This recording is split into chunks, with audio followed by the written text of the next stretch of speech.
Assalamualaikum warahmatullahi wabarakatuh, saudaraku dimanapun Anda berada. Saya berharap Anda semua dalam keadaan sehat dan bahagia. Pada kesempatan kali ini kita akan membahas topik yang menarik di channel Anamnesia. Selamat menyaksikan. Wassalamualaikum warahmatullahi wabarakatuh. Halo semuanya, selamat datang di sesi bedah materi kita kali ini. Hari ini kita bakal mulai sebuah perjalanan spiritual yang benar-benar mendalam, yang saripatinya kita ambil langsung dari pemikiran dan ceramah Ustadz Abdul Somad. Kita bakal ngupas tuntas sebuah panduan hidup tentang gimana sih caranya nemuin kedamaian, ngerawat hati dari hal-hal negatif, dan pada akhirnya ngebangun warisan yang bakal terus kekal. Yuk langsung aja kita mulai. Oke, coba kita renungin ini dulu. Pernah nggak sih kalian ngerasa kayak sunyi banget di tengah hiruk-pikuk kota? Kita dikelilingi ribuan orang tiap hari, desak-desakan di jalan, kejebak macet, tapi anehnya hati kita tuh sering banget ngerasa kosong dan sendirian. Ini sebuah pengamatan yang jujur aja puitis banget tapi sangat akurat tentang isolasi kita di masyarakat modern. Nah, pertanyaannya sekarang, siapa sih temen ngobrol kita pas kita lagi bener-bener sendirian? Jawaban pamungkasnya sebenarnya adalah nemuin koneksi dengan Sang Pencipta lewat ibadah. Pas kita ngerasa dunia seolah cuek sama kita, disitulah doa jadi titik temu yang paling intim. Waktu kita sholat, kita tuh sebenarnya lagi ngobrol langsung sama Tuhan. Ngisi kesunyian itu pakai dialog batin yang bener-bener nenangin jiwa. Bagian pertama, kedamaian di tengah keramaian. Terus, gimana caranya kita bisa dapat jangkar kedamaian waktu hati lagi kerasa sempit, mungkin lagi terhimpit kekecewaan atau sekedar cemas sama hidup yang serba cepat ini? Yang menarik adalah, pesan spiritual itu kadang muncul di tempat yang sama sekali nggak kita duga. Contohnya ayat Inna ma'al usri yusro, yang artinya, bersama kesulitan itu ada kemudahan. Beliau sempat nyorotin satu kejadian lucu tapi relevan banget. Kita kan sering ya lihat tulisan ini di bak belakang truk. Coba bayangin, kalian lagi stres, capek pulang kerja, kejebak lampu merah, tiba-tiba baca tulisan di truk itu. Rasanya langsung kayak dapat penghiburan kan? Sebuah pengingat simpel kalau dibalik setiap rasa capek kita, kemudahan itu selalu ngikutin. Lanjut ke bagian kedua. Kasih sayang untuk semesta. Nah, dari kedamaian di dalam diri, kita geser nih, gimana kita mancarin kasih sayang itu keluar.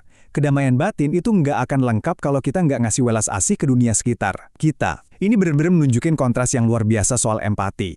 Di satu sisi, tradisi Islam itu nuntut empati yang tingkat tinggi banget, bahkan ke hewan. Kalau hewan harus disembelih, pisaunya harus benar-benar tajam, hewannya dibikin tenang, bahkan matanya ditutup biar nggak cemas. Di sisi lain, kita kadang ngelihat metode modern yang jujur aja problematis. Kayak hewan dipompa air, biar dagingnya lebih berat, atau di strum listrik yang bikin mereka stres luar biasa sebelum dipotong. Kasih sayang yang sejati itu jelas nolak penderitaan makhluk lain cuma demi efisiensi atau cuan semata.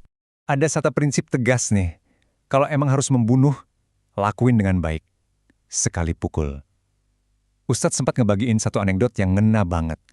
Bayangin ada lalat yang ganggu banget pas kalian lagi enak-enaknya tidur siang. Kalian kesel, terus nangkep lalat itu, dicopot satu sayapnya hari ini, terus besok dicopot lagi sayap satunya.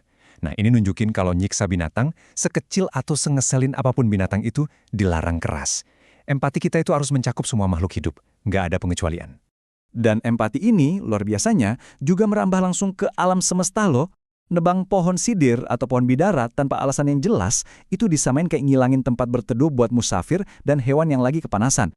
Konsekuensi spiritualnya nggak main-main. Kerusakan di darat dan di laut itu ya karena ulah tangan-tangan jahat manusia. Contohnya bakar hutan yang akhirnya jadi bencana buat banyak orang. Jadi, ngejaga kelestarian lingkungan itu bukan sekedar isu tren zaman now, tapi benar-benar sebuah kewajiban spiritual. Kita masuk ke bagian ketiga, kekuatan pemaafan. Sekarang kita ngomongin sesuatu yang kayaknya jadi ujian iman paling berat buat kita semua, yaitu memaafkan. Gimana sih caranya ngebersihin hati dari yang namanya dendam? Kita bisa belajar dari momen sejarah yang super emosional ini. Waktu Nabi Muhammad datang ke kota Taif, beliau sama sekali nggak disambut dengan ramah. Malah sebaliknya, beliau dilempari batu, kayu, dan tulang sampai kakinya terluka parah. Di titik itu, malaikat nawarin buat ngancurin dan ngeratain kota itu sebagai balasan. Tapi apa yang terjadi? Beliau nolak. Beliau nahan darahnya biar nggak netes ke bumi, dan malah berdoa minta rahmat buat anak cucu penduduk Taif di masa depan. Coba bayangin, itu level pemaafan yang benar-benar luar biasa.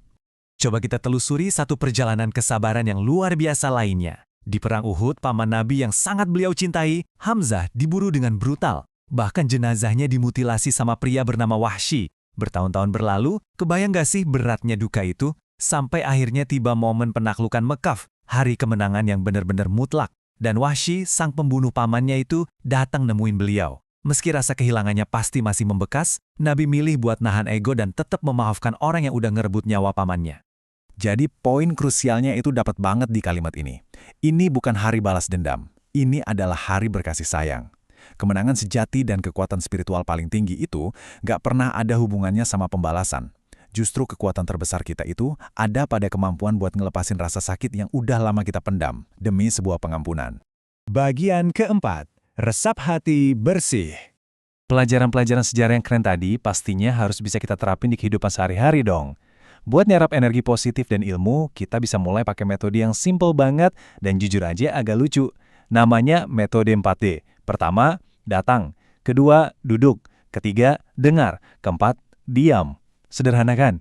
Kadang kita tuh terlalu gampang bereaksi. Padahal dengan hadir sepenuhnya, duduk tenang, dan dia mendengarkan kebijaksanaan, kita tuh sebenarnya lagi ngasih ruang buat hati kita ngebuang kotoran dan nyerap kejernihan. Coba deh kita bandingin dua hal ini. Bener-bener ngebuka mata. Waktu hati kita penuh kebencian, mungkin benci lihat tetangga sukses atau nyimpan dendam masa lalu, itu tuh secara harfiah nguras energi hidup kita dan ngerusak pikiran. Tapi sebaliknya, hati yang bersih dari rasa iri tuh mancarin energi positif yang beda banget. Keikhlasan ini ngaruh langsung loh kesehatan kita, nurunin tingkat stres dan diyakini jadi salah satu rahasia buat dapat umur yang panjang dan barokah. Dan akhirnya, kita sampai di bagian kelima, meninggalkan warisan yang kekal. Ujung-ujungnya, kebersihan hati itu bakal nuntun kita gimana cara ngadepin dunia yang fana ini. Ada pepatah yang menurut saya luar biasa puitis, sekaligus powerful banget. Kalau kamu udah mau mati, tapi di tanganmu ada bibit kurma, tanamkanlah. Kita semua tahu pohon kurma itu butuh puluhan tahun buat berbuah. Terus kenapa kita disuruh repot-repot nanam sesuatu yang hasilnya nggak bakal sempat kita cicipin? Karena ini adalah puncak dari keikhlasan tanpa pamrih. Kita nanam bukan buat ego kita sendiri, tapi sebagai jejak, sebagai warisan, biar anak cucu kita kelak bisa berteduh dan nikmatin buahnya. Nah, yang benar-benar ngasih kita tamparan keras tuh realitas soal harta benda yang mati-matian kita kejar tiap hari. Makanan mewah pada akhirnya cuma bakal jadi limbah ke kamar mandi. Atau parahnya jadi penyakit. Pakaian mahal, lama-lama juga bakal usang dan hancur. Rumah megah, suatu saat bakal lapuk, kosong, ditumbuhi lumut. Tapi wakaf atau amal jariah, seperti bangun ruang kelas buat anak-anak belajar, itulah investasi yang nggak ada matinya. Pahalanya bakal terus mengalir abadi melintasi ruang dan waktu, walaupun fisik kita udah lama nggak ada di dunia ini. Sebagai penutup sesi eksplorasi kita kali ini, saya mau ngajak kalian ngerenungin satu pertanyaan sederhana tapi provokatif. Apa sih yang bakal kalian tinggalin nanti? Apakah cuma tumpukan harta benda yang ujung-ujungnya bakal hancur dan membusuk? Atau sedekah dan kebaikan yang bakal terus ngalir abadi melintasi generasi?